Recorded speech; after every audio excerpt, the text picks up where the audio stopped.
అందరికీ నమస్కారం. నా పేరు సుకుమార్. ప్రశ్న నాదే జవాబు నాదే అనే ఈ కార్యక్రమంలో తెలుగు బైబిల్ని ఆధారంగా చేసుకుని మీకు తెలియదు అనుకుని నాకే తెలుసని భ్రమపడి చేస్తున్న ఈ చిన్న ప్రయత్నం. మన ఈ కార్యక్రమంలో బ్రదర్ సామ్యుల్ గారు మన దగ్గర ఉన్నారు. బ్రదర్ నమస్తే. నమస్తే బ్రదర్ ఈరోజు ఈ మన కార్యక్రమాన్ని 2 ప్రశ్నల ద్వారా ప్రారంభిద్దాం. మొట్టమొదటి ప్రశ్న, ఆదాము అవ్వని దేవుడు ఎలా తయారు చేశాడు? రెండో ప్రశ్న, భూజంతువుల్ని ఆకాశ పక్షుల్ని దేవుడు ఎలా తయారు చేశాడు? ఓకే బ్రదర్, మీరు అడిగిన మొట్టమొదటి ప్రశ్న, నరుణ్ణి నేల మంటితో నిర్మించినట్టు ఆదికాండం 2వ అధ్యాయం 7వ వచనం ప్రకారం మనం చదువుకుంటున్నాం. ఒక్కసారి మీకు చదివి వినిపిస్తాను. దేవుడైన యెహోవా నేల మంటితో నరుని నిర్మించి వాని నాసికారంధ్రంలో జీవవాయును వదగా నరుడు జీవాత్మాయను. దీని ప్రకారం మనం నరుడు నేల మంటితో తయారు చేశారని మనకి తెలుస్తుంది. అలాగే రెండో ప్రశ్న, ఆకాశ పక్షుల్ని భూజంతువుల్ని దేవుడు కలుగును గాక అని ఆయన నోటి మాట ద్వారా కలుగు చేసినట్టు ఆదికాండం 1వ అధ్యాయము 20వ వచనం 24వ వచనాలు ద్వారా మనకు తెలుస్తుంది. ఒక్కసారి నేను చదివి వినిపిస్తాను కదా.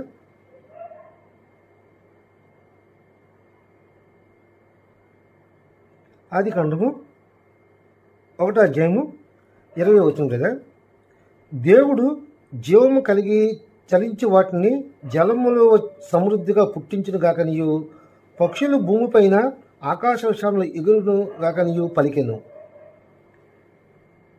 24, దేవుడు వాటి జాతి ప్రకారము జీవము గల వాటిని అనగా వాటి జాతి ప్రకారము పశువులను పురుగులను అడవి జంతువులను భూమి పుట్టించు కాకని పలికెను. ఆ ప్రకారం ఆయను. బ్రదర్, దీన్ని బట్టి మరి ఆయన నోటి మాట ద్వారానే భూజంతువుల్ని ఆకాశ పక్షుల్ని కూడా సృజించినట్టు నాకు తెలిసిన ఇప్పటి వరకు సత్యం. మరి నరుణ్ణి నేల మట్టితో నిర్మించినట్లు ఆదికాండం 2వ అధ్యాయం 7వ వచనం ప్రకారం మనం తెలుసుకున్నాం.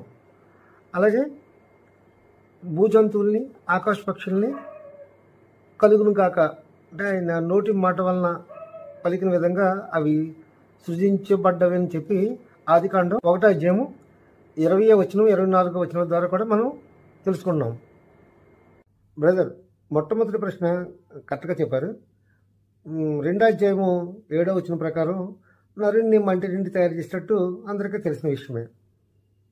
అయితే రెండో ప్రశ్నలో వీరు ఆదికాండం 20వ వచనం 24వ వచనం ప్రకారం కలుగును గాక అంటే ఆయన మాట ప్రకారము అవి సృష్టింపబడినవి అని చెప్పేసి మీరు చెప్పడం జరిగింది. కానీ మీరు ఆదికాండం 2వ అధ్యాయము 19వ వచనం ఒకసారి చదవండి బ్రదర్. దేవుడైన యెహోవా ప్రతి భూజంతువును ప్రతి ఆకాశ పక్షిని నేల నుండి నిర్మించి ఆదాము వాటికి ఏ పేరు పెట్టునో చూచుటకు అతని యొద్దకు వాటిని రప్పించెను. జీవము గల ప్రతి దానికి ఆదాము ఏ పేరు పెట్టునో ఆ పేరు దానికి కలిగెను. బ్రదర్, దీన్ని బట్టి మీకు ఏమర్థమవుతుంది అంటే ఆకాశ పక్షుల్ని జంతువుల్ని కూడా దేవుడు నేల మంటితోటే నిర్మించడం జరిగింది. ఒక మానవులనే కాదు, అంటే ఆకాశ పక్షుల్ని జంతువుల్ని కూడా నేల మట్టితోటి నిర్మించడం జరిగింది. ఓకే బ్రదర్, అంటే మీరు చెప్పింది ఏంటంటే నరుణ్ణే కాదు ఆకాశ పక్షుల్ని భూజంతువుల్ని కూడా దేవుడు నేల మంటితో నిర్మించారని చెప్తున్నారు. ఓకే, నేల మంటితో నిర్మించారు అనుకుందాం. మరి మనుషులకి జంతువులకి తేడా ఇక్కడ ఎలా తెలుస్తుంది? మనలో జీవాత్మ ఉందని చెప్పడం జరుగుతుంది. మరి వాటిలో జీవం ఉందా, జీవాత్మ ఉందా? లేదు బ్రదరు, వినండి, నా మాట వినండి. వాటికి కూడా జీవాత్మ ఉంది. వాటి నాసికారంధ్రాల్లో కూడా దేవుడు జీవవాయుని ఊదాడు. మీరు ఆదికాండం 7వ అధ్యాయము ఒకసారి 15వ వచనం చూడండి బ్రదర్. జీవాత్మ గల సమస్త శరీరంలో రెండేసి ఓడలోనున్న నోవహు వద్దకు ప్రవేశించెను. దీన్ని బట్టి మీకు ఏమర్థమవుతుంది? జీవాత్మ గల శరీరంలో 2 చొప్పున ఓడలోకి ప్రవేశించడం జరిగిందని చెప్పడం జరిగింది. అంటే మనుషుల్లోనే కాదు, భూజంతువులు, ఆకాశ పక్షుల్లోని కూడా జీవాత్మ ఉందని మనకి ఈ యొక్క వచనం ప్రకారం మనకు తెలుస్తుంది. జీవాత్మ ఆకాశ పక్షుల్లోని, భూజంతువుల్లోని కూడా ఉందని ఆదికాండం 7:15 వచనం ద్వారా కొంతవరకు ఓకే. అయితే నరుని యొక్క నాసికారంధ్రంలో జీవవాయువుని ఊదగా జీవాత్మ ఆయన్ని కరెక్ట్గా చాలా క్లారిటీగా అక్కడ మనకి ఇవ్వడం జరిగింది.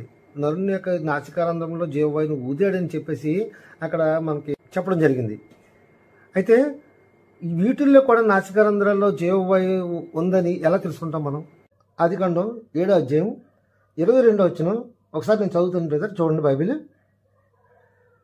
పొడి నేల మీద ఉన్న వాటినన్నిటిలోనూ నాసికారంధ్రంలో జీవాత్మ సంబంధమైన ఊపిరి గలవన్నీ చనిపోయాను.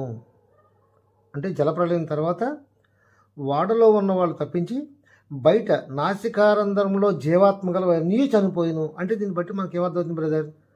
మనుషులే కాదు, పక్షుల్లోని, జంతువుల్లోని కూడా నాసికారంధ్రంలో జీవాత్మను ఉందని చెప్పేసి మనకి తెలియజేయడం జరుగుతుంది. మొట్టమొదటి ప్రశ్నలో మీకు నరుడు నేల మంటితో నిర్మించడం జరిగిందని అక్కడికి అందరికీ తెలిసిన విషయం క్లియర్ అయింది. రెండవదిగా భూజంతువుల్ని, ఆకాశ పక్షుల్ని కూడా దేవుడు నేల మంటితో తయారు చేశాడని 2:19 వచనం ప్రకారం మనం చూడడం జరిగింది.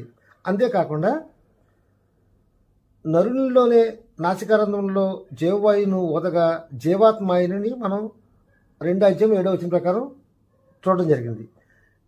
జంతువుల్లోని, ఆకాశ పక్షుల్లోని కూడా జీవవాయువు ఉంది. వాటి నాసికారంధ్రంలోని జీవవాయువుని ఊదగా జీవాత్మ ఆయన అని చెప్పేసి ఆదికాండం 7:22 వచనము 15 వచనం ద్వారా కూడా మనం చూడడం జరుగుతుంది. కాబట్టి జంతువులకి, ఆకాశ పక్షులకి జీవాత్మ ఉంది, నరుడికి కూడా జీవాత్మ ఉంది. ఈ కార్యక్రమంలో మనం చెప్పదలుచుకుంది ఏంటంటే, జంతువుల్ని, ఆకాశ పక్షుల్ని సృజించును కలుగునుగా కంటే కలగలేదు.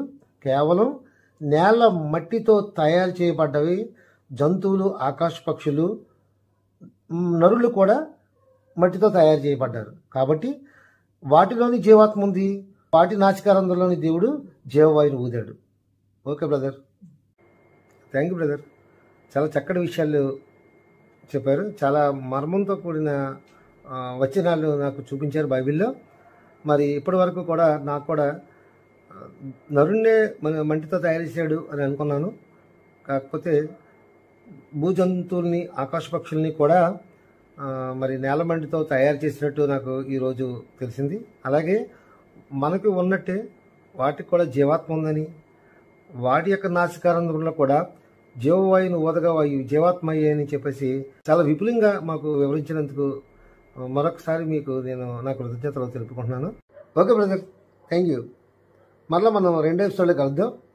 2వ ఎపిసోడ్లో మన ప్రశ్న ఏంటంటే, సృష్టిని దేవుడు 6 రోజుల్లో తయారు చేశాడా, 6 దినములలో తయారు చేశాడా?